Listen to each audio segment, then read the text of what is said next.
राम राम। हरितालिका तीज व्रत कथा। हिमालय पुत्री ने शंकर को पति रूप में पाने के लिए कठिन तपस्या प्रारंभ की। उसी घोर तपस्या के समय नारद जी राजा हिमाचल के पास आए और कहा, विष्णु भगवान आपकी कन्या पार्वती के साथ विवाह करना चाहते हैं। नारद जी की बात को हिमालय ने स्वीकार कर लिया। तत्पश्चात नारद जी विष्णु के पास गए और कहा कि आपका विवाह हिमालय ने पार्वती के साथ करना तय किया है, इसकी स्वीकृति दें। पिता हिमालय ने पार्वती को भगवान विष्णु के साथ विवाह संबंध के बारे में बताया।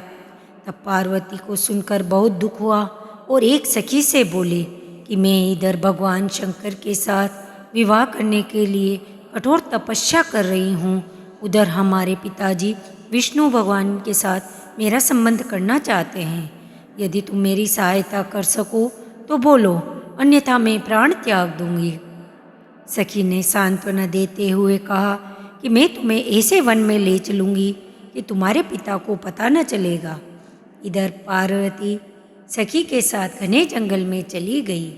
पिता हिमालय को घर में इधर उधर खोजने पर भी जब पार्वती को न पाया तो बहुत दुखी हुए और वचन भंग की चिंता ने उन्हें मूर्छित कर दिया।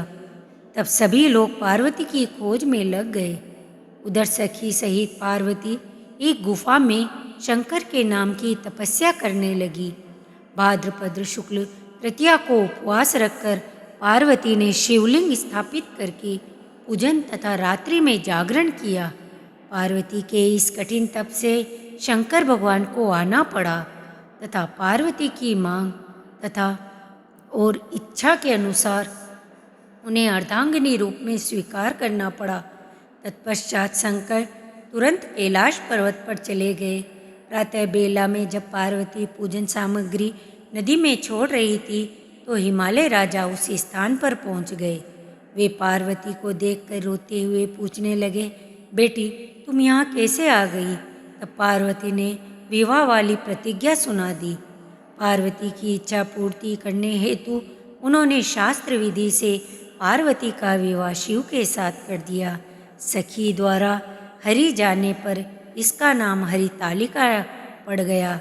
जो स्त्री इस व्रत को परम श्रद्धा से करेगी उसे पार्वती के समान ही अचल सुहाग मिलेगा। बोलिए पार्वती मैया की जय। हरितालिका तीज मैया की जय। धन्यवाद। कृपया मेरा चैनल सब्सक्राइब करें।